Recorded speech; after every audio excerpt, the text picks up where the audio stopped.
back to Untitled-2 podcast. My name is Connor. My name is Ash.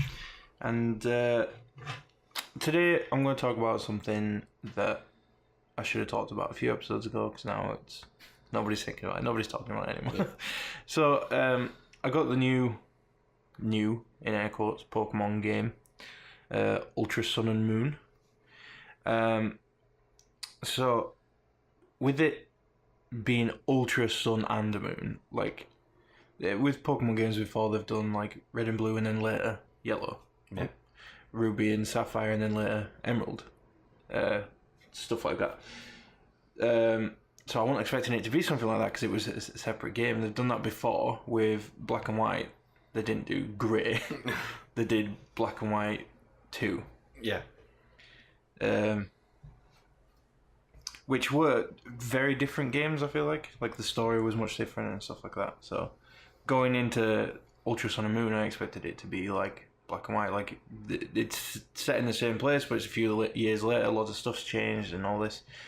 But no, it's just Sun and Moon. Do you think in 100 years' time, when there's like 100 different Pokemons out, they've like started going in a really obscure colour panel thingies?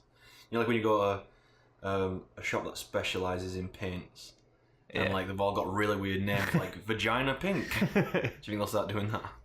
Pokemon Dick and Pokemon Vagina. Yeah. Both just flesh-coloured cartridges. Yeah. Pokemon Morning Dew Sunshine. I won't be surprised if they did Pokemon Morning and Pokemon Night or something. Yeah. Day and night. Yeah. That would make more sense. Although I feel like that might be what the Digimon ones were called. Because people saying they ripped Sun and Moon off from... Right. Oh, it was Pokemon, Digimon Dusk and Digimon Dawn. Alright. But yeah, I feel like that wasn't clear enough, but then that's probably my own fault because I didn't look at many trailers. But the trailers I did look at, they just talked about what was new about it. They didn't talk about the game itself. They were just like, oh, you can surf now. And the surfing minigame's really cool. It's a bit like one of those old GameCube surfing games, if you ever played one of them. They were really cool. Giovanni's back with a Team Rocket that's not Team Rocket. They're called Team Rainbow or some shit. And it's the Rocket logo, but it's like rainbow coloured. Are they gay rights activists? I know, right? So essentially, it's like the Pokemon Yellow of Sun and Moon, but they made two for some reason. I guess because there's nothing in between Sun and Moon. Yeah. Or something else. Well, actually, no. People were expecting Pokemon Stars, and people were saying, "Oh, it's going to be on Switch. It's going to be amazing." And I remember when we were leading up to this, like, Pokemon announcement that they said they were making. It was shortly after Switch came out, and I was like, I'm so excited, it's going to be a Switch game. And then it was just Pokken Tournament. Yeah. And then they were like, oh, also... You had me watch that for you because you were indisposed somewhere. I think I was setting up my NDA show. Yeah, I don't know. Yeah, so it's just basically Sun and Moon, but a bit more polished. Which is fair enough. There was a lot of things wrong with Sun and Moon. As many things as they got right with it, they got a lot of things wrong as well. Like the intro spiel that you get with every game where it's like, oh, we've just moved to this new town, go into the world, get a Pokemon from the professor and all this shit. In Pokemon Sun and Moon, for whatever reason, they made that last like an hour and a half. Wow. It could be worse. It could be Final Fantasy levels and have like a 20-hour tutorial session. Yeah. But... this time, like literally 2 minutes in, I had my first Pokemon, and I was like, "Oh, that's much more streamlined. That's way better." There was still a bit of hand-holdiness in that first section, but it was alright. I'm not 100% on this because it was a while ago I played Sun and Moon, but the music feels a lot different as well. It feels like the game's celebrating itself. Right. Like it feels like the music is like a fanfare version of all the other music that was in Sun and Moon. Yeah, they've made some changes to like how Pokemon show up, like where they spawn as well. Like there's some really unique team combinations you can make like really early on. Like I found this like cuttlefish Pokemon like right at the start. Like it just but I had Sun before, and now I've got Ultra Moon, so I don't know if Inkay was already something you could get at that area, but it seems like it was a rare Pokemon before, so I don't know. But yeah, I was reading the reviews on Amazon after I bought it, and everyone was saying, "Oh, I expected this to be a new game, but it's not. It's just the same old game, same story, etc., etc." So that shows that their marketing really was to make it seem like a new game. Yeah. Because it wasn't just that it confused me and I didn't look at the marketing. Like there's people there that were following the game and expected it to be something else. So, although I haven't got to the end game, and usually with stuff like Pokemon Emerald and Pokemon Platinum, the end game stuff is like extra. So that could be interesting.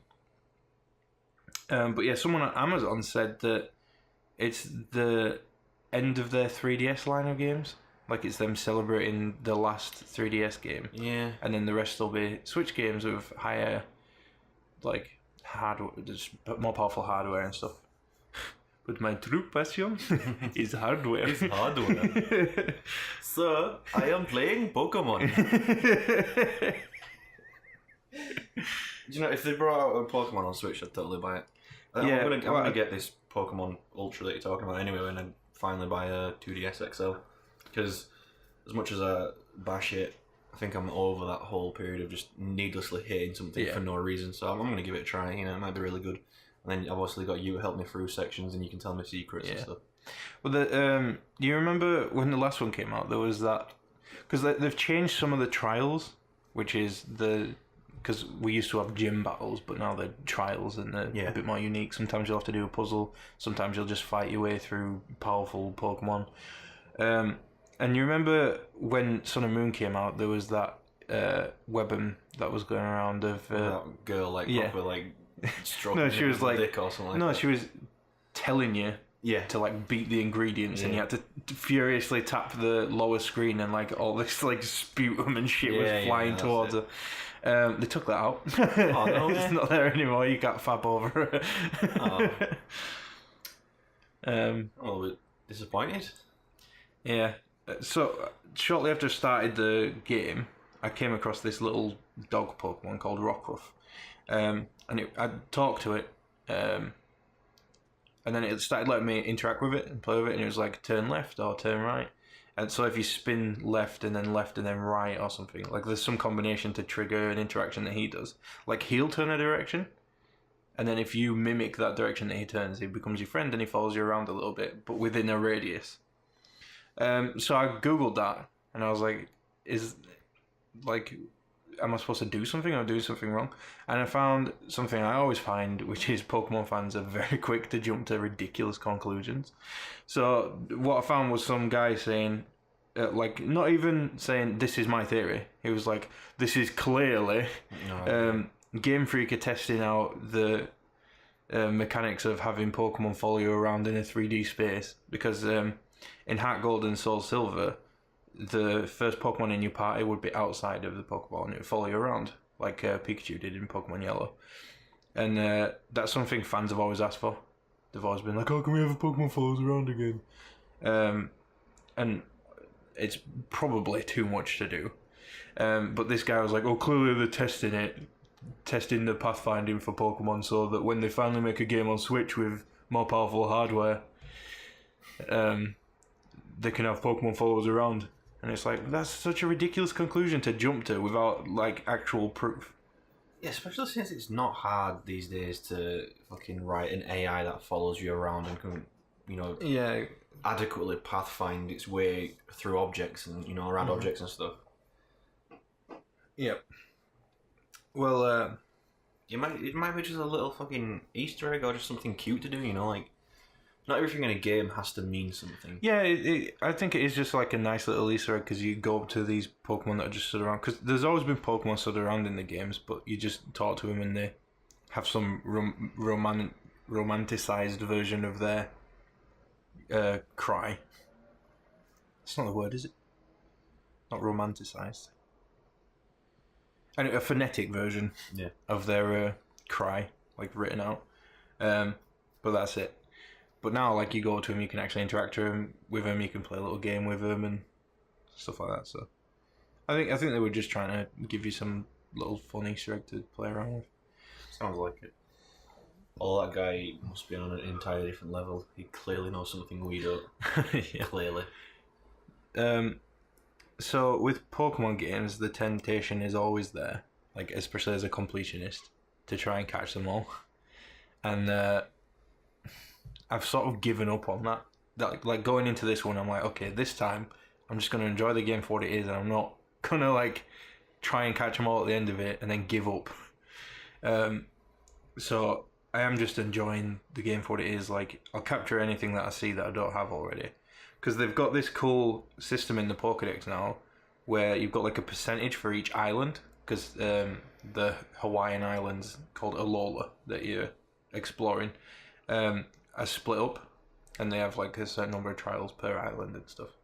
And each island has its own Pokédex, and so like I'm like 50% on all of them at the moment, and that's just like capturing anything I see, not like spending some time trying to capture everything in that area. So I reckon if I go through, I could probably get them all in each island dex, but then at the end of the game you usually get a national dex, which is all like fucking 800 Pokemon now. Which is well and good, right? It's fairly possible, especially when trading's a thing, but they throw shit in like event Pokemon that you can only get if you go to like some massive event in a park in Japan or something. And it's like, well, I'm not going to fly to Japan just so I can fucking finish my game. Like, I've seen that video of that kid trying to capture a fucking very rare Pokemon or something, and he's got like 3 Game Boys set up, and he's like playing on all 3 of them. Yeah, just try to get a shiny pony, is that? Yeah, and he finally gets one. He starts screaming. He's like, "Yeah, after 18,000, like so and so, I finally got it." And I'm like, "Wow." Yeah.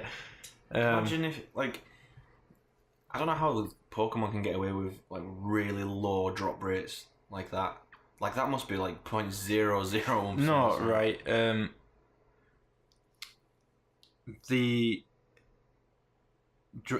What he was trying to get was a shiny, so it's just a Pokemon with a different coloration. You don't need it. It doesn't progress to anything. It's just like a nice little thing when you see it. And you're like, oh my god, that's so cool. Like, but some people are like, okay, I've got all the Pokemon now. Now I need them all shiny. Yeah. But like some of them, it's important. Like it's so hard to get a Mew. You're never gonna get a shiny Mew because they don't send out specifically shiny Mews. So. But they actually tell you the stat in Ultra Sun and Ultra Moon for what a shiny Pokemon is, and I think it's 1 in 400 will be shiny. I remember my first shiny Pokemon was in Gold and Silver, and I was in this cave like really near where you start, and a Geodude attacked me, and it was fucking gold, and I killed it by accident. And I was like, oh my god, no way. No way. But still, it's got like a crazy drop rate. They won't be able to pull that off these days in like fucking Overwatch or something. Yeah, exactly. But I really wish they'd stop with the like event Pokemon shit. Like it's a nice gimmick. Like probably in Japan where people are more into it and more likely to go to events and stuff. It's a nice gimmick, but nobody here wants to do that shit. And it'd be nice to actually be able to finish like if they released a Pokemon game where they were like, okay, in this one you can get them all. You can physically actually do it. You can get them all. And if there was some gimmick to getting some rarer ones, that's fine. But as long as it's in the game. But the fact that you can't, like, you're paying for this game that you can't physically finish without going to some event that Nintendo set up, I think it's just a bit of bullshit. Yeah. They should, like, if they're doing that, it should be a timed thing. Or if you go to the event in Japan, you get it, but then, like, a month later or something like that. It like everyone's game gets updated so they can all achieve it in their own game in their own fucking home. Yeah. I don't know if like obviously Nintendo are a bit behind on like modern social gaming norms and stuff like that. Yeah. So I don't know. Maybe in the future. Well, I'm hoping so. With the Switch, like they've been up sending out patches a lot in the Switch, haven't they? For games. Yeah, so maybe when the Pokemon Switch game comes out, maybe they'll do it then. Can only hope. But a lot of the time you'll play a Pokemon game and you'll be like, oh, I can't get this Pokemon unless it's from an event. And you'll be like, oh well, Pokemon game. That's how Pokemon games are. But that's just because you're thinking of it in the context of a Pokemon game, and the Pokemon formula's barely changed since like early 90s. Except like this latest one has been a massive change on the formula.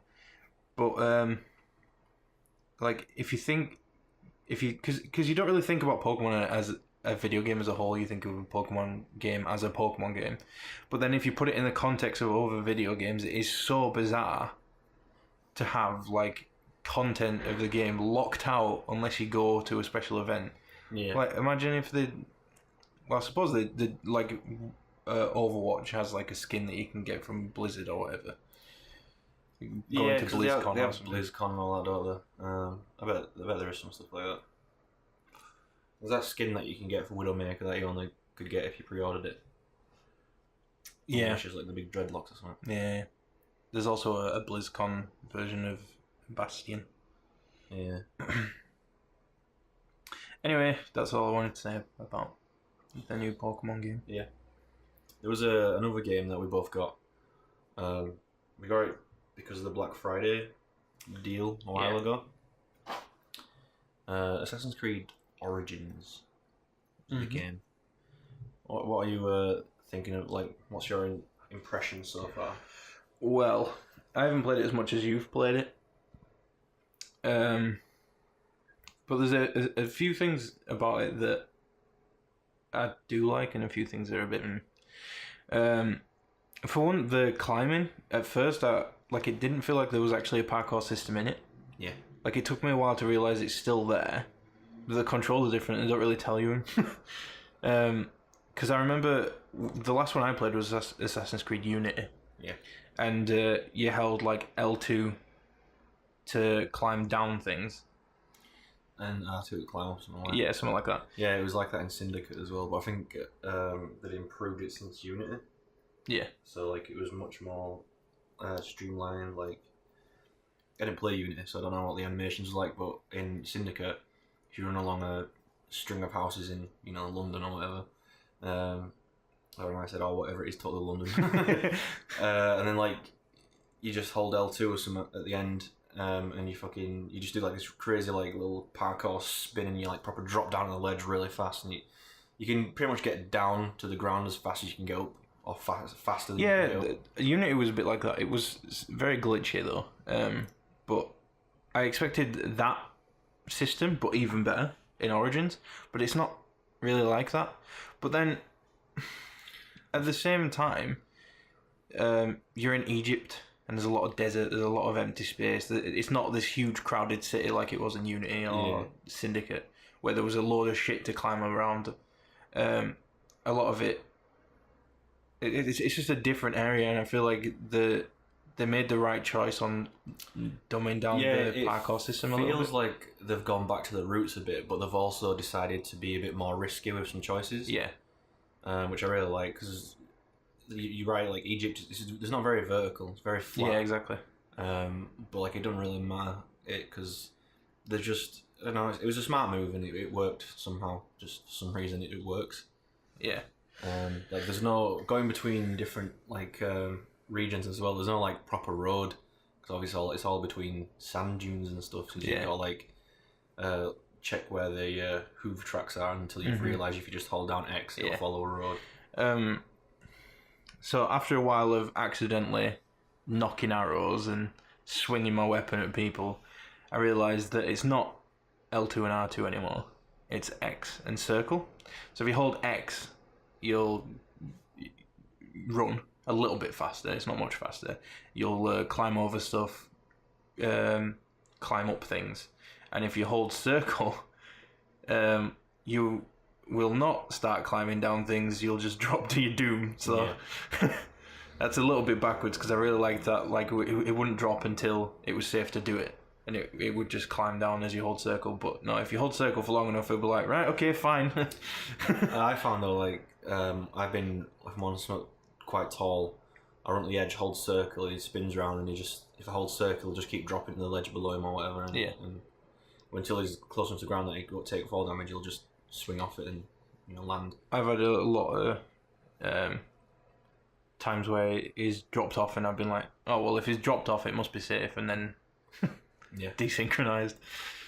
There's been a bunch of times where I'm all like, I can totally make that jump, and then I totally couldn't.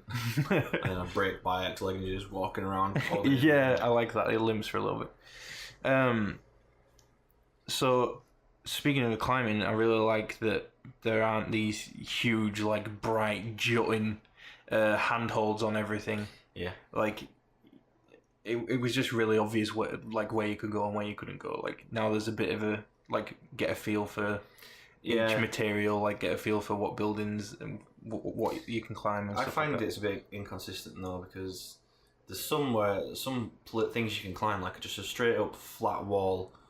You can climb that. You like somehow stick your finger in each little crevice and you can climb it. But then I went to a building that had the exact same like material, like big white bricks and stuff, and I just couldn't climb it. And I'm like, and I could even see bricks like jutting out a little bit. I'm like, you can totally grab that. What I really liked specifically though is when you're not in a city and you're just exploring the wildlife and there's like big cliff sides to climb and stuff. Like I was just looking at this cliff and I was like, well, I can't climb that. Where's all the ledges with bird shit on it or yellow paint or whatever? And then I just went up to it and started climbing, and it was Breath of the Wild as fuck. You could just climb anywhere. You'd find his own handholds. It was great. I was like, oh, mate, it's brilliant. Yeah, I like that you can just climb any rock. Yeah. I feel like they probably were making the game, and then Breath of the Wild came out, and they were like, we need that. We need that. At least a little bit, we need that. Yeah. I like the combat system as well. There was something cool about just standing in a circle full of dudes and some guy will swing at you, and you'll parry it, and then you'll like do a sick, move and you'll kill him. But in this one, it feels like it's more engaging. Yeah, it's a little bit like Horizon, like you're dodging out of the way, you attacking when you've got an opportunity. But then there's also the added, like there's a lot of added stuff like you've got a shield, so you can block attacks. Yeah, you can parry those. But like parrying isn't as simple as just pressing a circle when you see something flash above somebody's head. Yeah, you've got to actually like time it right. And then different weapons have different properties. I use a huge fucking mace, and because it does like half the health in one swing.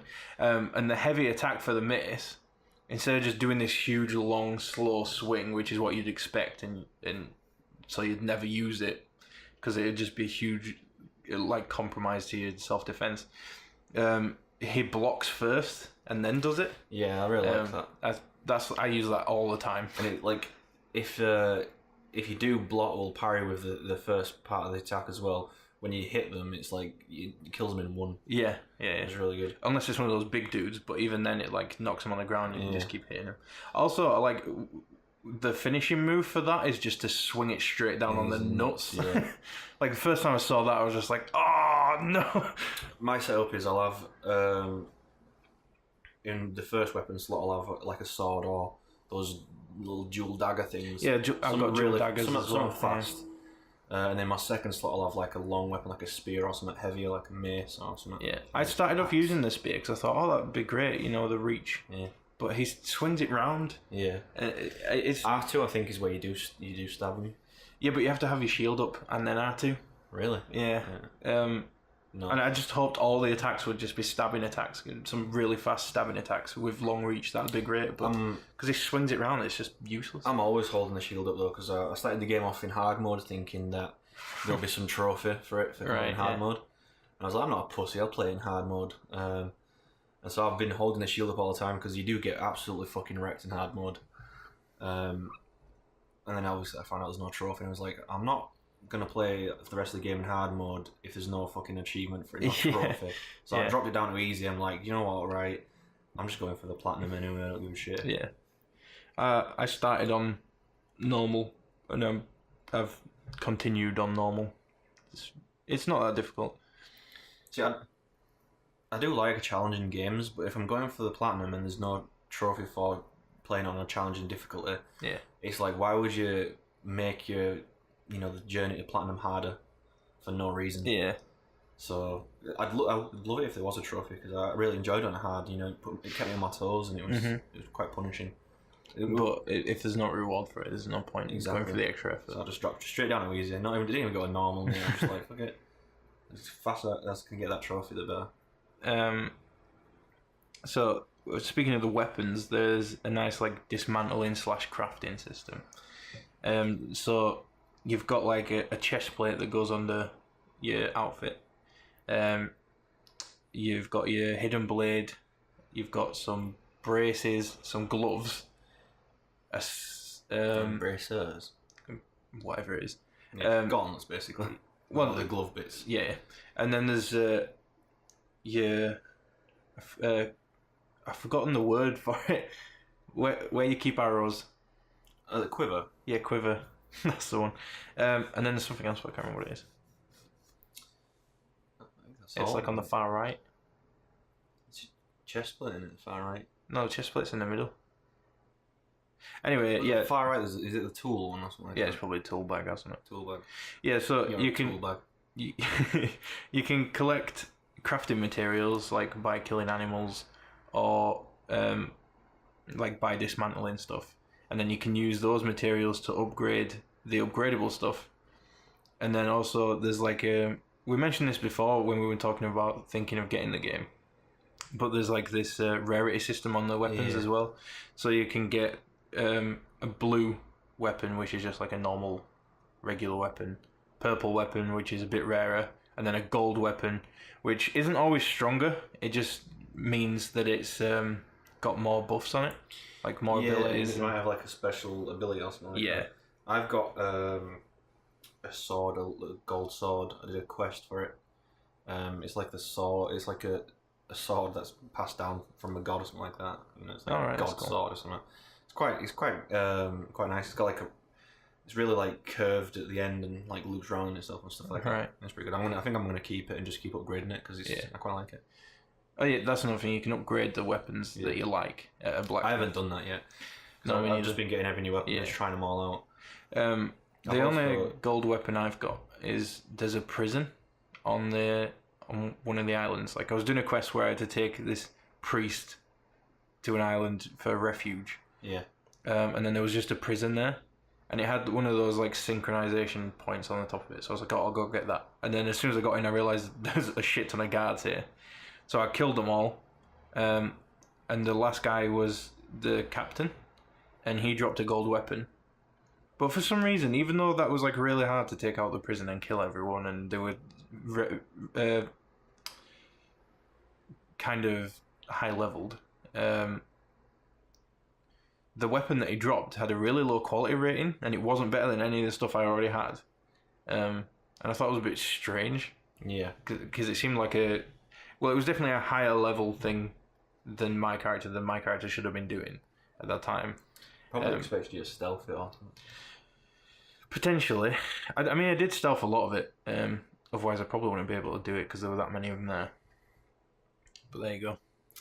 I've only just upgraded my skills to include the tools, in the weapons. Yeah, same. I haven't used them at all. Yeah, never. I didn't feel the need at all. Like the game, you either stealth it or you have fun with a new combat system. Yeah. So I've just not been using like the sleep darts and stuff. And that's true. The combat system is really fun. Like in the other games, it did make you feel like a badass. And like, if somebody was watching, you'd be like, "Oh, watch this!" And Ezio or whoever would pull out these sick ass moves and beat the shit out of them, but you weren't actually doing anything. Yeah. But now you are actually involved in it. You're involved in the combat and what moves you do and when, and it is more fun. Yeah. It might not look as impressive, but it is a lot more fun. I think it looks more impressive. Like it makes Bayek look really nimble. Like how he just, when you press square to dodge, you like proper just shoots to the side and like, whoa. Yeah. But in the first Assassin's Creed game, I never died unless I fell off a building or something like that. Exactly. Because if you have perfect timing, or even just good timing... Well, yeah, I have shitty timing, but once you play it for long enough, you just get that shit, don't you? Just parry everything, you... It's like the Batman games. Yeah. It's the same thing. Just parry everything that comes at you. Yeah, it's a cool system and all that, but I think there needs to be some more challenge to it. Yeah, because essentially the combat just becomes a drawn-out QTE. Yeah, pretty much. They did change the combat up for Syndicate though. Oh, did they? I never played that one, so. Yeah, well, it was no longer. I mean, you could just parry and that, but like it wasn't all about just parrying. Like some people wouldn't even attack you; they just have the guard up, and you had to break the guard and all that. Yeah. And you couldn't. If you did parry them, you didn't kill them straight away. You just like maybe took half the health down. The next time you parried them, you'd take another half, like almost half it down, and then when the health starts flashing, I think that's when you can do the kills up with the parries. Right. Okay. So like, basically, you'd enter a big fight. You'd start punching people out and whatnot until you got the health down flashing, and then you'd let them let them hit you so you could parry them and kill them. Also, it was very weird because like it sounds like they were making the transition into this better combat system, but they were still like they didn't want to let go of the parry system. But it was weird in Syndicate because obviously it was set in industrial age London. Mm-hmm. So you had knuckle dusters. You had cool. canes that turned into swords. Alright, these little tiny pistols that can be concealed and whatnot. It was pretty cool. But most of the fighting were just punching people out. Yeah. It was pretty cool. I really liked it. Well, Plus, obviously, there was the twins, wasn't there? You could play as the girl or the guy. Yeah. And so certain parts of the game required you to be one of them because it's their part of the story. They've done that in Origins, haven't they? I haven't done it yet. Yeah. Like when you go back into the present time, and I don't know why they keep doing this shit because nobody cares.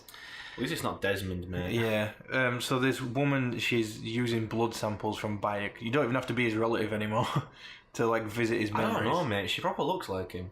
Well, I don't know about that because then she collects a DNA sample from his wife. Oh, well, that would make sense, wouldn't it? Because well, they would have to have another kid and then not stab him in the chest. Anyway, yeah, I haven't done it yet because I haven't progressed that far, but it seems like eventually you can play as... Is her name Anna? Something like Aya. that. Aya? Yeah, name's Aya. Alright.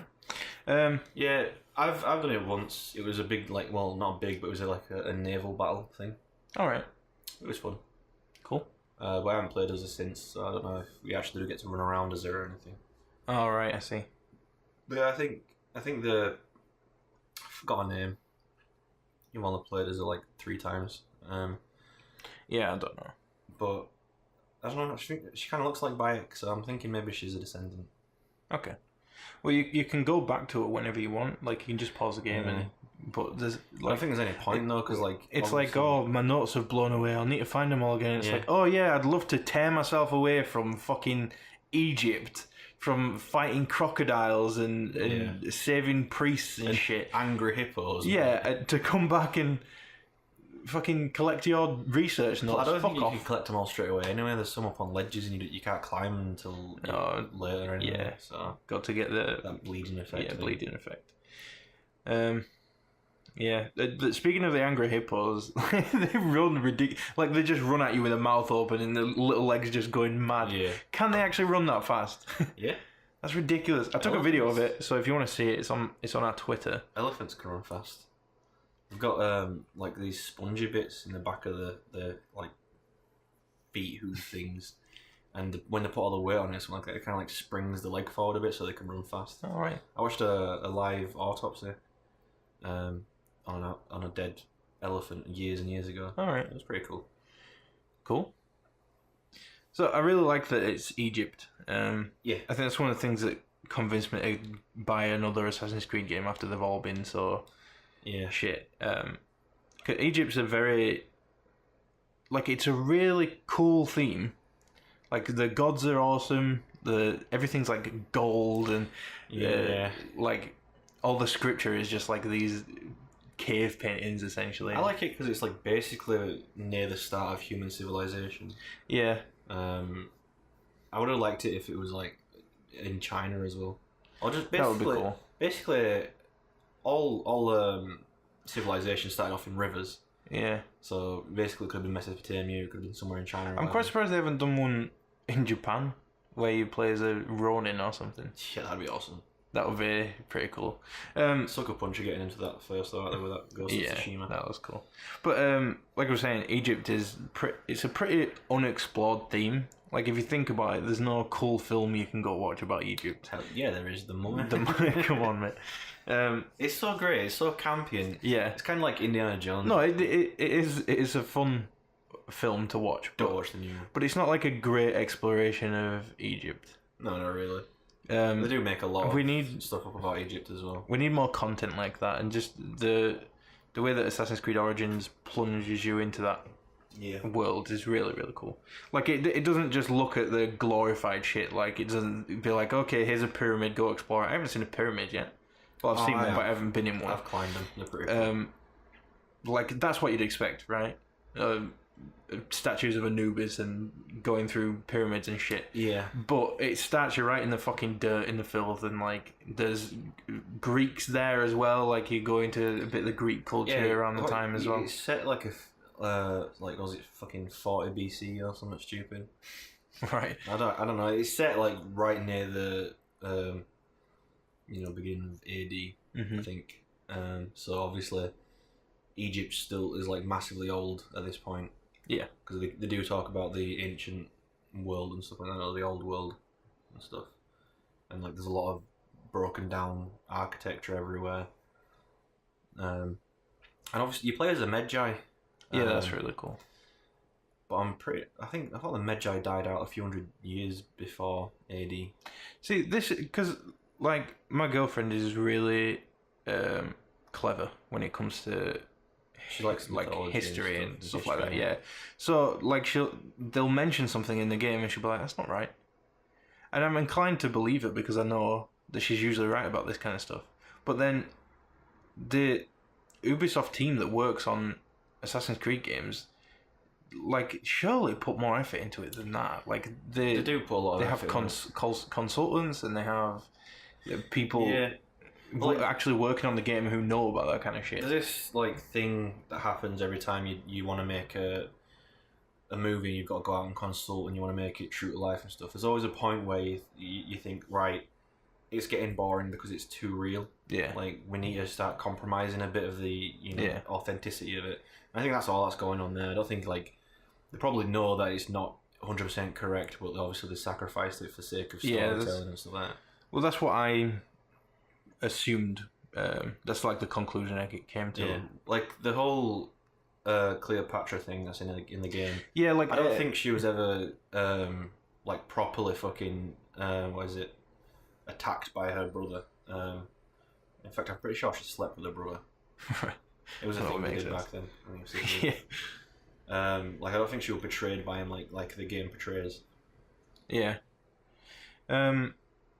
Yeah, like the fact that Cleopatra's a bit of a slut is something that everybody's known about. Like, it's like the number one fact that most laymen will know about Cleopatra is that she slept around. Yeah. So the way that Ubisoft decided to introduce her in the game was for her to jump up on a wall with her tits hanging out and go, "I'll sleep with anyone." They weren't hanging out. Well, they were just about. They were behind a bit of cloth, and that was about it. Yeah. They could have flopped out at any point. Exactly. Yeah, like she was like, if anyone can sleep with me as long as they face the noose in the morning or something. And I'm like, wow. And then she goes up and proposes to Bayek, like, what about you? Do you want to get a go at me goods? And he's like, nah, mate, got a wife. It's really hard to hear me or you say Bayek's name without hearing Bayek.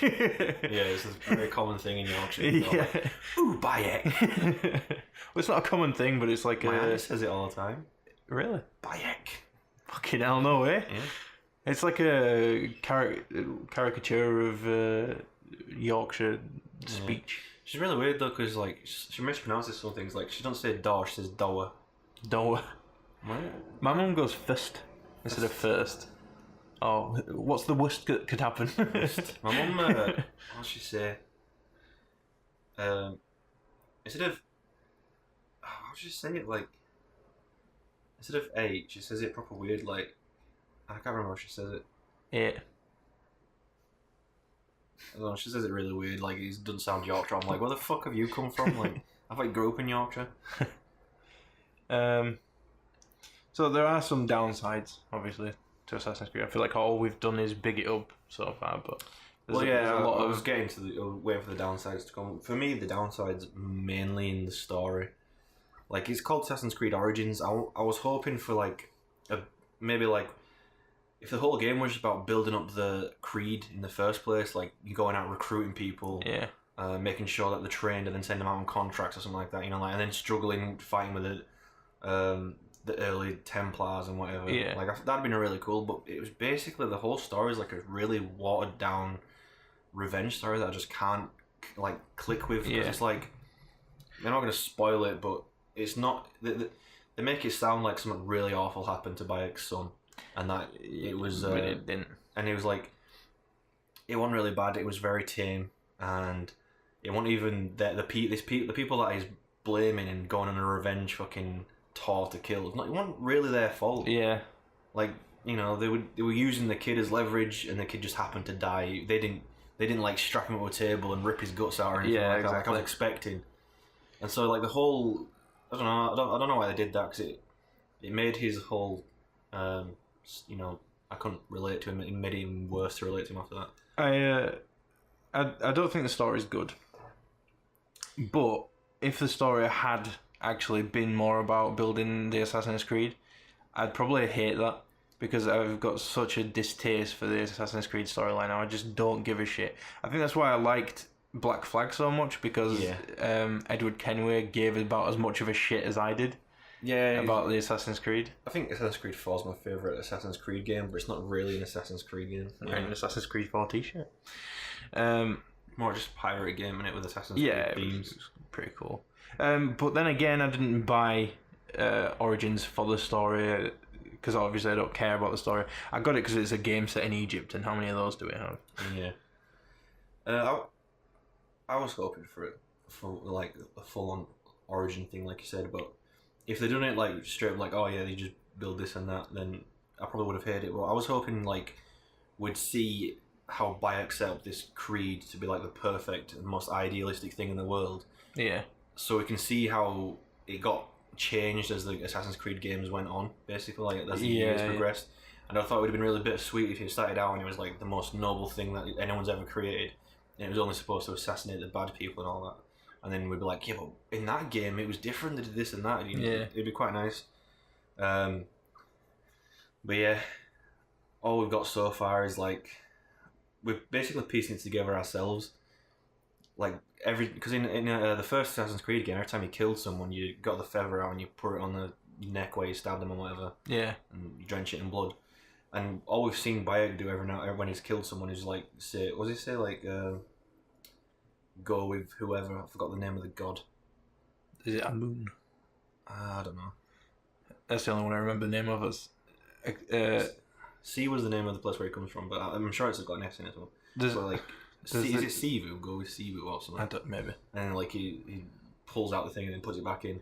It's not Sekhmet, is it? I don't know. I don't think so. And then and like we're like, oh, it'd be nice if the game like made it more apparent that that's part of the whole Assassin's Creed thing. Yeah.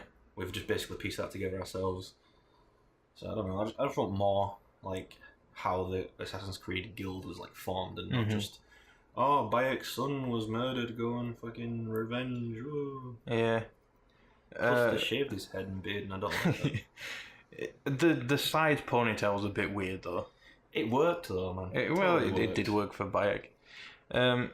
So a lot of my problems with the game are just like gameplay or like. There have been a few glitches. For one, it's an Ubisoft game, and it has what I like to call Ubisoft polish. Yes, which is no polish, no polish at all. So it's riddled with glitches. I posted a video on Twitter of me getting stuck on a plank that was jutting out, and I just couldn't move, and I could run forward, but he'd just run on the spot, and if I turned either to the left or the right, he'd just rapidly flick left, right, left, right, left, right.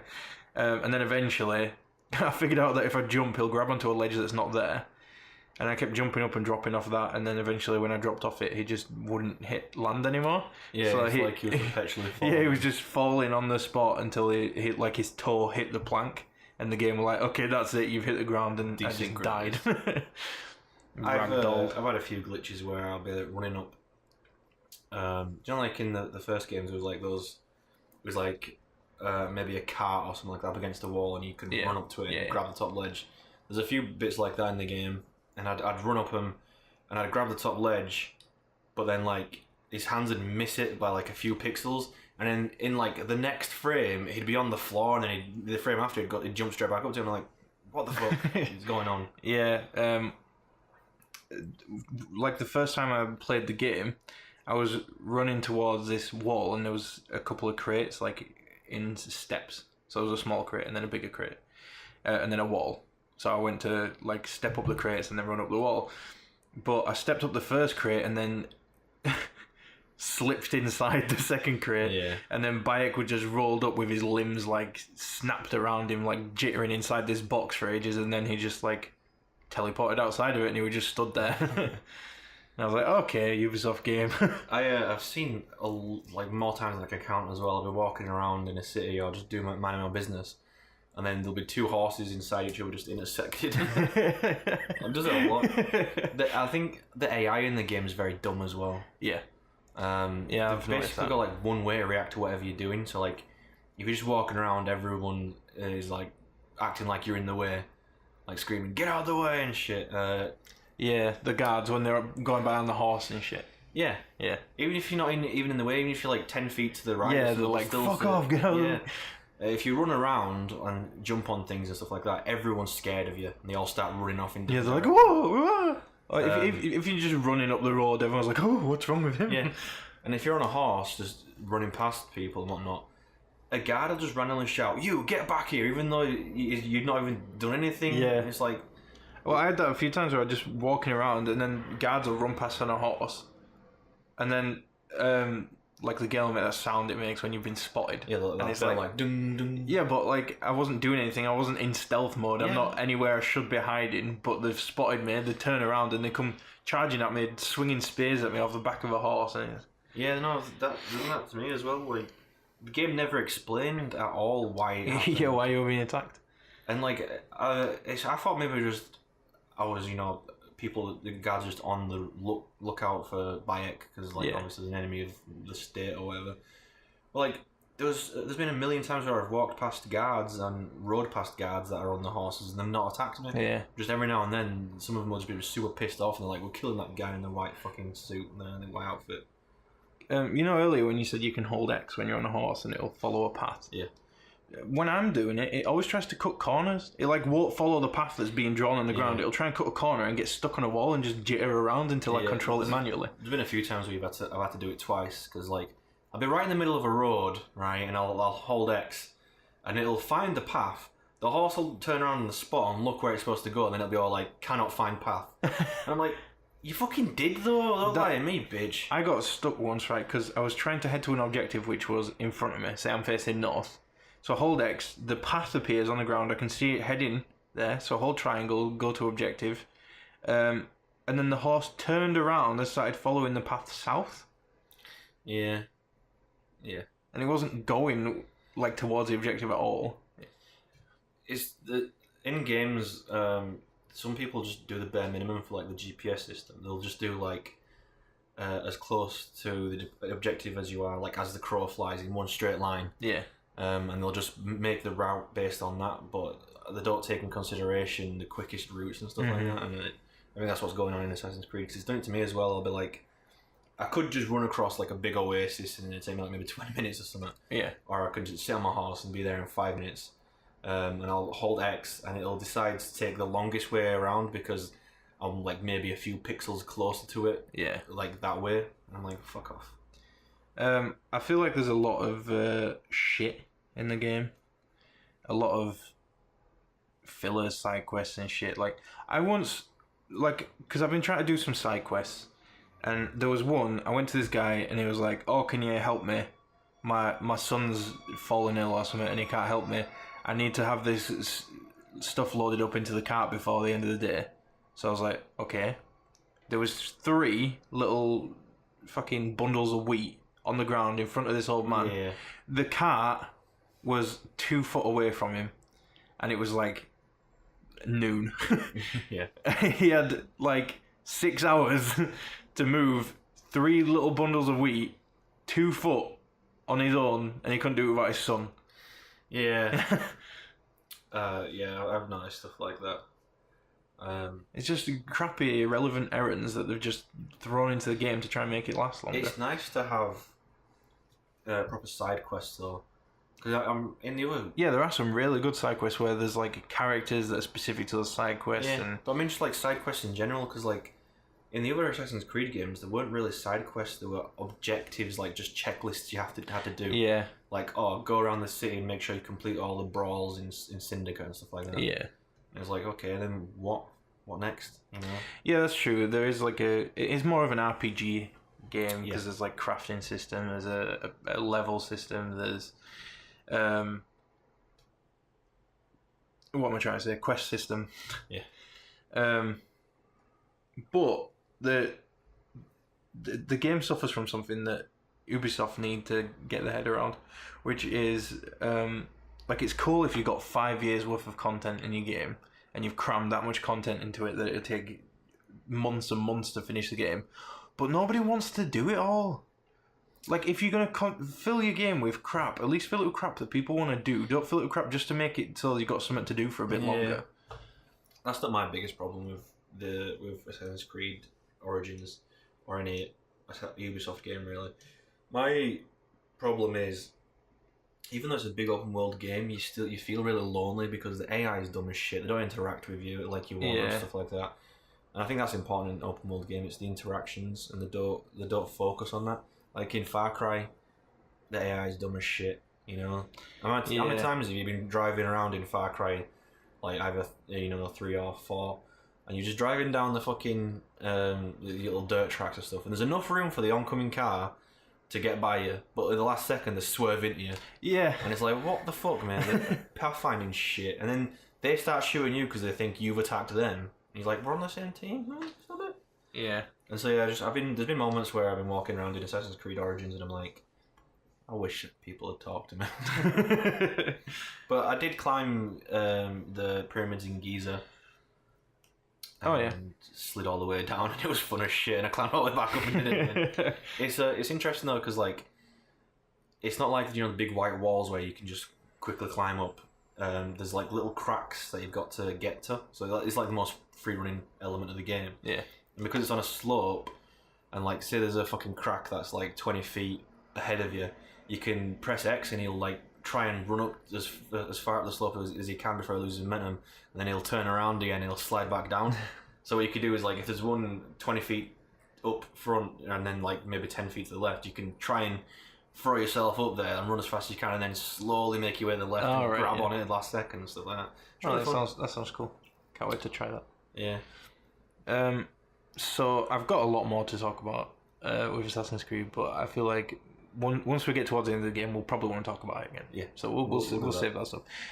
Also, we're coming towards the end of the podcast. I would like to, before we come to the end of it and we do our chapter things, I'd like to pick out another album of the month, because we didn't do it for Christmas, because it didn't feel right not picking a Christmas album, but then there's no good Christmas albums, at least in my opinion. Yeah. So I think for this album of the month, it's an artist I found recently. I don't think he's as popular as he should be. There's a guy called Aerospace. You can find him on Bandcamp. I really like that. And the album I want you to listen to is it's Japanese. It's in Japanese hiragana. I think it's a character's name. It's Senjo Hara Hitagi or something like that from a Bakemonogatari. I think the anime is called. I've never watched it. I just know that character because people draw lewd shit on it around the internet. But it's volume 2. Go listen to that. It's really good album. It is a really, really good album. It's really good lyricist, and the production's shockingly brilliant. The guy needs to be like more famous. Yeah, he needs to get his shit on Spotify so Alexa can find it. Yeah. Although, I don't know, maybe he didn't want that. It does classify his music as music for depraved humans or something like that. Yeah. I don't know. Right, anyway, well. onto the overall so as promised, the reason you came and sat and listened to us talk about Pokemon and Assassin's Creed for 54 minutes is my Immortal the fan fiction that my sister sent me that we've been reading on the podcast. If you haven't been keeping up with it, you need to listen to the last two. Yeah, last two podcasts. We did 4 chapters per podcast. Well, we did a bit more than that because we're on chapter 10. So, if you'll remember, our character, Ebony. Has found out that her boyfriend, Draco... I don't fucking know. He's just called Draco, isn't he? Draco Malfoy, she just calls him Draco. Draco and... Vampire Potter. Vampire Potter have... Been fucking. But she realised at the end of last chapter, after speaking to Voldemort, that maybe they weren't cheating on her. Maybe they just had fucky fuck before she had fucky fuck. Also, he said kill Potter. No, he said kill vampire. Yeah. I like how everyone in the world, even Harry Potter's mortal enemy, has the common decency to call him by his new gothic name. Yeah. Chapter 10, author notes. Okay, obviously. Stop it, you gay fags. Whoa. What? There's gay people in her fucking story. If you do not lick my story, then fuck off. P.S. It turns out Bloody Mary isn't a muggle after all, and she and vampire are evil. That's why they moved houses, okay? Okay? Is Bloody Mary Hermione's gothic name or something? Oh, maybe. I can't remember. I remember there was something. Oh, yeah, because they're in Slytherin now, aren't they? Long fucking monologue about it in halfway through the chapter. I wonder if she'll dress herself at the start of this chapter. Well, I can only hope. I was really scared about Voldemort all day. I was even upset. Went to rehearsals with my gothic metal band, Bloody Gothic Rose 666. Oh my god. I am the lead singer of it, and I play guitar. People say that we sound like a cross between Good Charlotte, Slipknot, and MCR. How can you... Oh, that'd be awful. Oh my god. How do you mix Slipknot with MCR? And Good Charlotte. Right. The other people in the band are Bloody Mary. I'm saying Bloody because there's an apostrophe after B for some reason. Vampire, Draco, Ron. Oh my god. Although we call him Diabolo now. Oh my god. He has black hair now with blue streaks in it. And Hagrid. Hagrid? No. Hagrid's in the band? Hagrid. Yeah, but like... Yes, Hagrid's in the band. Only today... Is he like the drummer? I don't know. Oh my god, I can't see. I'm crying. Only today, Draco and Vampire were depressed, so they weren't coming and we wrote songs instead. I knew Draco was probably slitting his wrists. In brackets, he wouldn't die because he was a vampire too, and the only way you can kill a vampire is with a cross. Everyone's a vampire. Wait, there's more brackets inside these brackets. Oh my god. There's no way I'm writing that. Or a steak, but she spelled steak. the meat. Yeah.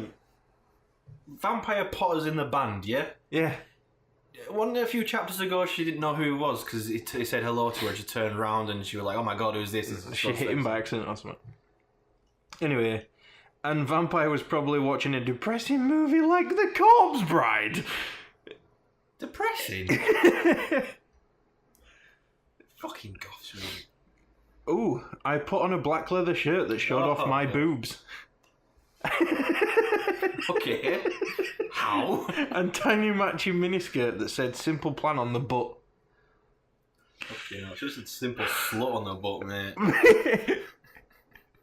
She just responded to you. You might think I'm a slut, but I'm really not.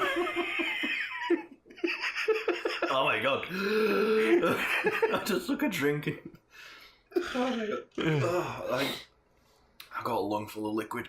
We were singing a cover of Helena, and at the end of the song, I suddenly burst into tears. Ebony, are you okay? Bloody Mary asked in a concerted voice. Can you do Hermione voice? It's Leviosa. Not Leviosa. Ebony, are you okay? No, I still can't. Never mind. I won't try. What the fuck do you think? I asked angrily. And then I said, well, Voldemort came and the fucking bastard told me to fucking kill Harry. But I don't want to kill him. I've lost the accent. But this is too much to say. But I don't want to kill him. He's really nice. Even if he did go out with Draco. But if I don't kill Harry, then Voldemort will fucking kill Draco. I burst into tears. Suddenly Draco jumped out from behind a wall. I thought they were all in band practice. And like Harry should be like stood 2 feet away from him. His face is like... Why didn't you fucking tell me? He shouted. How could you fucking poser muggle bitch? See, is that out of character? Question mark in brackets. I started to cry and cry. Draco started to cry too, all sensitive. Then he ran out crying. That's a bit out of character, right? Oh, Draco's the right bitch, that's totally in character. We practiced for 1 more hour, then suddenly Dumbledore walked in angrily. What are you doing, you motherfucker? His eyes were all fiery, and I knew this time it wasn't because he had a headache. She really needs to drive home that he had a headache. What have you done? He started to cry wisely. Wisely? See, that's basically not swearing, and this time he was really upset, and you will see why. Ebony Draco has been found in his room. He committed suicide by slitting his wrists. I thought he couldn't die as a vampire! Oh my god, this fucking story. Chapter 11. Author notes. I said stop flaming up preps. See, if this chapter is stupid, exclamation mark 1111, it deals with really serious issues. Serious issues? Okay. SPC for yourself if it's stupid.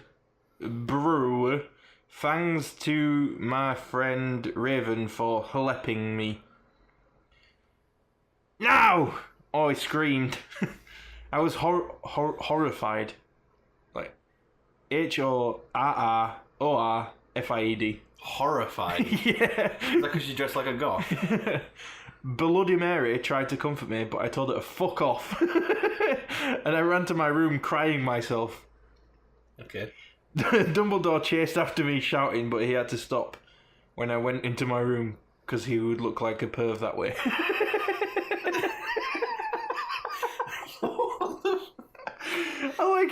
I like how he finds a kid, right, is super depressed and he slits his wrist or whatever and he's died, and then Dumbledore runs in and he's like, what have you done? I like how he can walk around in the Forbidden Forest and happen upon 2 underage kids fucking, but he won't go into the girls' fucking dormitories because he'd look like a perv that way. Anyway, I started crying tears of blood and then I slit both of my wrists. They got all over my clothes, so I took them off and jumped into the bath angrily while I put on a Linkin Park song at full volume. Oh, when was Linkin Park gothic? I grabbed a stick, spelt like a meat, and almost stuck it into my heart to commit suicide. Almost. I was so fucking depressed. I got out of the bathtub and put on a black low-cut dress with lace all over it. Sandly.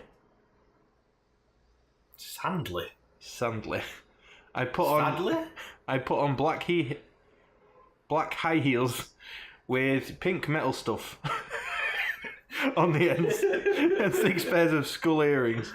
6 pairs? Yeah. I think she mentioned it before that. She's like, I wanted 4 pairs last time. I couldn't fucking believe it. Then I looked out the window and screamed. Snap was spying on me and he was taking a videotape of me. And Lupin, spelled Loopin, was masticating. Oh my god. Masticating! They were sitting on their broomsticks. Ew, you fucking pervs! Stop looking at me naked! Are you pedos or what? I screamed, putting on a black towel with a picture of Marilyn Manson on it. Marilyn Mason. on it. Ah, Marilyn Mason of the Mason Society. Suddenly, vampire ran in. Oh, she meant to say Snape when she said snap. Yeah, no. I didn't get that. So, do you remember the killing curse? Yeah. Do you remember what it was? Avada Kedavra. Yes. Okay, so with that context, Abracadabra, he yelled at Snape. And Lupin pointing his womb. His womb? I took my gun and shot Snape! What the fuck? I shot Snape and Lupin a gazillion times. And they both started screaming and the camera broke. A gun has a 6-bullet clip. Did she just say what gun? There is not a gazillion bullets in that clip. It depends which gun. I think the I was being sarcastically 1911's pedantic. got I'm not 7. There's some that have 15 rounds, mate. But anyway, right? Can we talk about how fucking difficult it must be to masticate on a broom? Like, not only you got to keep your balance, right? You've also got to unzip your pants, get your dick out, and then sit on the broom balancing, one hand on the fucking, and then just jerk it. Why does this girl have fantasies of her fucking Mary Sue character being spied on by Snape and Lupin? Why would they be teaming up together to masticate outside some girl's window? I don't understand what happened at the end there. Harry burst in. Someone did the Avada Kedavra. He shouted thing. abracadabra. Lupin was holding his womb. And then she shot Snape. He said, abracadabra, he yelled at Snape and Lupin, Alright. pointing his womb. Okay. And then for some reason she thought, She took a gun out and shot them. even though fucking the Avada Kedavra curse would have killed them anyway, she decided to just pop a few rounds. Okay. Suddenly, Dumbledore ran in. Evidently, it has been revealed that someone has... No! He shouted, looking at Snape and Lupin. Then he waved his wand and suddenly, Hagrid ran outside on his broom. And said, everyone, we need to talk. What do you know, Hagrid? You're just a little Hogwarts student. What? Wait. Is this set... So it's not Harry Potter, it's James Potter. Vampire Potter is James Potter. And then Snape and Lupin are just... No, because Snape was teaching a class. No, because Hermione's in it, Snape was teaching a class, and there's Ron there. So what the fuck? I may be a Hogwarts student, Hagrid paused angrily. But I'm also a Satanist. Oh, for fuck's sake. Can you do a Hagrid accent and just say, but I'm also a Satanist? How does it sound like? But I'm also a... Nah, I don't know. I need to think of something he would have said. Like, Buckbeak. Buckbeak? Yeah. This cannot be, Snap said in a crisp voice as blood dripped from his hand where Dumbledore's wand had shot him. There must be other factors. Wait, are we just... What's happening? When did Dumbledore shoot him? What? I thought she shot him. Yeah, apparently Dumbledore's wand had shot him as well. But also he's not dead from having the Avada Kedavra curse put on him. And from being riddled with bullets. Oh no. Oh no. Anyway, this cannot be, Snap said in a crisp voice as blood dripped from his hand where Dumbledore's wand had shot him. There must be other factors. You don't have any, I yelled in madly. Lupin held up the camera triumphantly.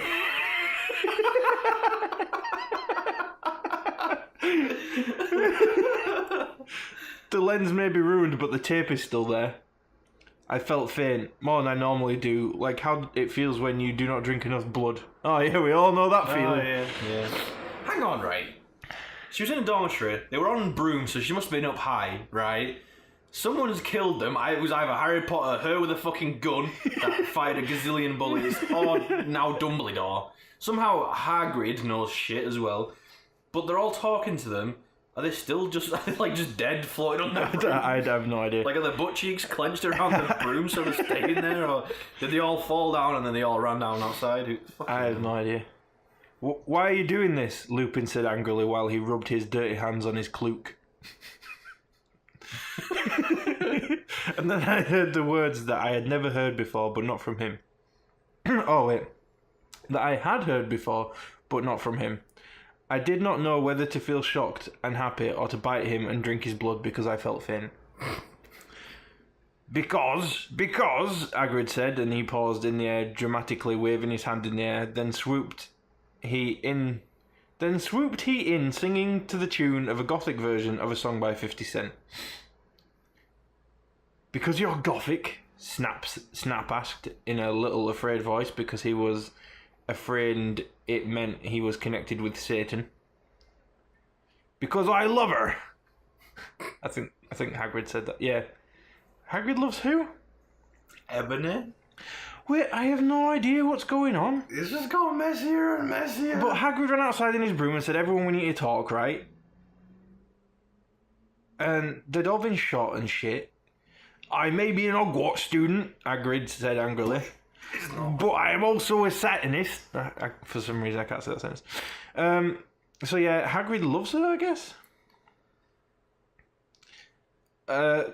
So I'm not going to go a certain number of chapters at a time. I'll go a page at a time, and this one has a few chapters on it. So. Okay. We've gone way over the 1 hour mark, but I'm intrigued. It's 11 minutes, so let's do it. Chapter 12. Author notes. Stop flaming, okay? Hagrid. Stop flaming. Hagrid is a pedo to a lot of people in American schools. I wanted to address that issue. How do you know Snape ain't Christian? Plus, Hagrid isn't really in love with Ebony. That was Cedric, okay? What? I don't know. Let's. First off, right, how, even in America, how can people think Hagrid's a pedo? He never once stuck his finger in any of those kids. All he did was help them out. Whatever, carry on, mate. I was about to slit my wrists again with the silver knife that Drago had given me in case anything happened to him. He had told me to use it valiantly against an enemy, but I knew that we must both go together. No, I thought it was Hagrid, but it was Vampire. He started to scream, "Oh my fucking god, no! My scar hurts!" And then his eyes rolled up. You could only see his red whites. Wait, so it was Vampire that said he loves her, and not Hagrid. She said Cedric. Who's? I don't know. I stopped. How did you know? No, what? I don't. I saw it, and my scar turned back into the lightning bolt. No! I ran up closer. I thought you didn't have a scar anymore, I shouted.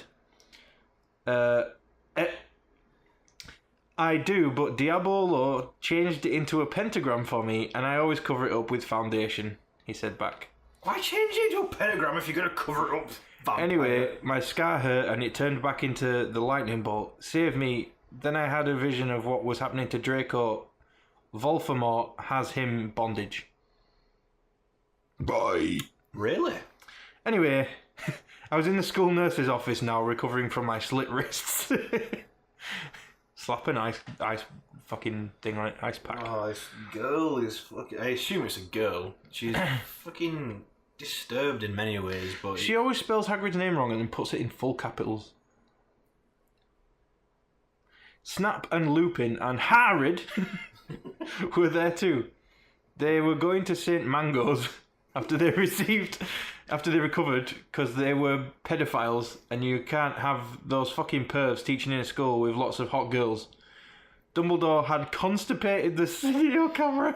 Constipated? They took of me naked. I put my middle finger at them.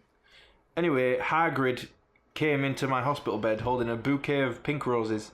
Enderby, I need to tell you something, he said in a very serious voice, giving me the roses. Fuck off, I told him. You know I fucking hate the colour pink anyway. And I don't like fucking prips like you. What? I snapped. She hates the colour pink. Her Didn't she have coffin pink is hot stuff? pink. Yeah, Yeah, what? the pink metal stuff. Metal stuff on her boots. I snapped. Hagrid had been mean to me before for being gothic. No, Enobe, Hagrid says. Those are not roses. What are they goths to, you poser prep? I asked because I was angry that he had bought me pink roses. I saved your life, he yelled angrily. No, you didn't, I replied, but she put I replied in the quotation marks. You saved me from getting a Paris Hilton porn video made from your shower scene and being viewed by Snap and Lupin, who masturbated, she put that in capitals, and she put in brackets, see, is that spelled wrong? And yes, it is spelled wrong. To it, he added silently, whatever, I yelled angrily. He pointed his wand at the pink roses. These aren't even roses. He suddenly looked at them with an evil look in his eye and muttered, well, if you wanted honesty, that's all you had to say. But there's no quotation marks. That's not a spell, that's an MCR song, I corrected him wisely. I know I was warming up my vocal cordes. Then he screamed, Petulus Marengo me cremisli romacio? For all cool gothic MCR fans out there, that is a tribute, especially for Raven. I love you, girl. Imo noto okayo, which is just a bit of Japanese that he threw on the end for some reason. And then the roses turned into a huge black flame floating in the middle of the air, and it was black. Yes. Now I knew he wasn't a prep. So, oh, why? Because he can utilize the colour fucking black. So, what happened in the last chapter was Hagrid knew that Snape and Lupin were masticating and filming us, so he went out to tell everyone. Instead of going straight to a door, he went outside and told everyone he needs to talk about something. Yeah, I guess. Okay, I believe you now. What the fuck is Draco? Hagrid rolled his eyes. I looked into the balls of flame, but I could see nothing. You see, Enobe, Dumbledore said, watching the two of us watching the flame. To see what is in the flames, you must find yourself first, okay? And in brackets she put, haha, you reviewers flames, get it? No. I have found myself okay, you mean old man. I have found myself okay, you mean old man, Hagrid yelled. Dumbledore looked shocked. Her spelling's just fucking... Oh, yeah, the poster put at the beginning that the spelling gets really shit after a while because a friend stops helping her with the spelling. Right. And now all the spelling is exactly like her author notes, and it's... a bit hard. I like how she's so consistently bad at spelling. Yeah. Dumbledore looked shocked. I guess he didn't have a headache, or else he would have said something back. Hagrid stormed off back to his bed. You are a liar, Prof. Dumbledore. Anyway, when I got better, I went upstairs and put on a black leather mini dress that was all ripped on the ends with lace on it. There was some corset stuff on the front. Then I put black fishnets and a black high heel boots and pictures of Billy Joe Armstrong on them. I put my hair all out around me so I looked like a Samara from The Ring. If you don't know who she is, you're a prep, so fuck off. And I put on blood red lipstick, black eyeliner, and black lip gloss. Imagine if J.K. Rowling was like, oh, this character looks like this character from Lord of the Rings or something. Every time. Yeah. You look kawaii, girl, Bloody Mary said, sadly. Okay. You look kawaii, girl, Bloody Mary said, sadly. Fangs, you do too, I said sadly too, but I was still upset. I slit both of my wrists, feeling totally depressed, and I sucked all the blood. I cried again in my bathroom and put the shades on so Snap and Lupin couldn't spy on me this time. I went to some classes. Vampire was in the hair of magic creatures. Hair of magic creatures. He looked all depressed because Draco had disappeared and he had used to be in love with Draco. He was sucking some blood from a Hufflepuff. Hi, he said in a depressed way. Hi back, I said in an equally said way. We both looked at each other for some time. Harry had beautiful red gothic eyes, so much like Draco's. I fucking know. Then we jumped on each other and started screwing each other. Wow. What a turnaround. Stop it now, you horny simpletons, shouted Professor McGoggle. Who was watching us, and so was everyone else. Vampire, you fucker, I said, slapping him. Stop trying to screw me. You know I love Draco, I shouted. She jumped on him! And then I ran away angrily. Oh my god, this woman. And then he just started to scream, no, my scar hurts. And then his eyes rolled up. You could only see his red whites. Again. No! I ran up closer. I thought you didn't have a scar anymore, I shouted. We've gone through this. We have. I do, but Diabolo changed it to a pentagram for me, and I always cover it up with foundation, he said back. Anyway, my scar hurt, and then I had a vision of what was happening to Draco. Voldemort has him bondage. Like you just copy and pasted the end of the last chapter. Yeah, what the fuck? Anyway, special thanks to Raven, my Gothic's blood sister. What the fuck, you're supposed to rip this? Hey Raven, do you know where my sweater is? And that's the end of this page, and thus the end of this podcast. Oh, well, what about the sweater? Fucking hell, mate. When was all this written? I don't know. Probably when Harry Potter was still big. I just find it really bizarre that this gothic chick is in Harry Potter. Also, there's kids running around sucking blood out of other kids and teachers don't care. Yeah. And Did I just say sucking bloods? Has she affected my vernacular? But like fucking... She jumped on Harry and started screwing. And then she jumped off and was all like, oh no. And then his eyes rolled up and she saw his red whites. And then she was like, oh, now I'm interested again. Fucking hell, mate. Anyway, let's wrap this up. Nice. Thank you for listening. We really appreciate that. You can find us on Twitter at UT2cast, and you can find us on our website, ut2cast.podbean.com. Go on there to find all the episodes, or if you want something a bit more convenient, if you use Apple products, and you can use iTunes, because we're on there as well. Just search Untitled-2 space podcast, and we'll see you in the next episode. Bye.